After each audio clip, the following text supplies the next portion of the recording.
Hi అండి, అందరికీ నమస్కారం. నేను మీ దివ్యాని. ఈరోజు మన మంచి మాట. ప్రతి సమస్య వెనుక సమాధానం, దుఃఖం వెనుక సుఖం, కష్టం వెనుక ఒక అవకాశం ఎప్పుడూ ఉంటుంది. మనం ఎంత మంచిగా ఉన్నా ఎవరో ఒకరి జీవితంలో చెడ్డవాళ్ళమే. కాబట్టి ఇతరులకు నచ్చినట్లుగా బతకటం కన్నా మనకు నచ్చినట్లుగా జీవించటం మంచిది. కన్నీళ్లు నేర్పాయి గెలుపు నేర్పలేని ఎన్నో పాఠాలు. ఓటమి నేర్పింది స్నేహం నేర్పలేని ఎన్నో జాగ్రత్తలు. మోసం నేర్పింది పాఠం. అందుకే పెద్దలు అంటారేమో, ఏం జరిగినా మన మంచికే అని. సర్దుకుపోయే గుణం అనేది ఆ రోజుల్లో ఒక గొప్ప లక్షణం.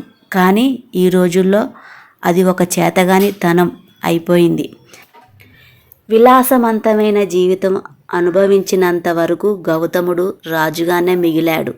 తన కోటలు విడిచి పదవులు మరచి జనం కోసం మార్పు కోసం అడుగు వేసిన రోజే బుద్ధుడుగా మారి దేవుడయ్యాడు. రోజులు మారాయి. ఇదివరకటి రోజుల్లో ఒక మంచి పని చేస్తే 10 మంది మిత్రులు అయిన వాళ్ళు, కానీ ఈ రోజుల్లో ఒక మంచి పని చేస్తే 25 మంది శత్రువులు తయారవుతున్నారు. స్థానాన్ని బట్టి మారుతుంది న్యాయం. కాలానుగుణంగా కదులుతుంది న్యాయం. మాట తీర్పు బట్టి మారే న్యాయం. వ్యక్తులను బట్టి పలుకుతుంది న్యాయం.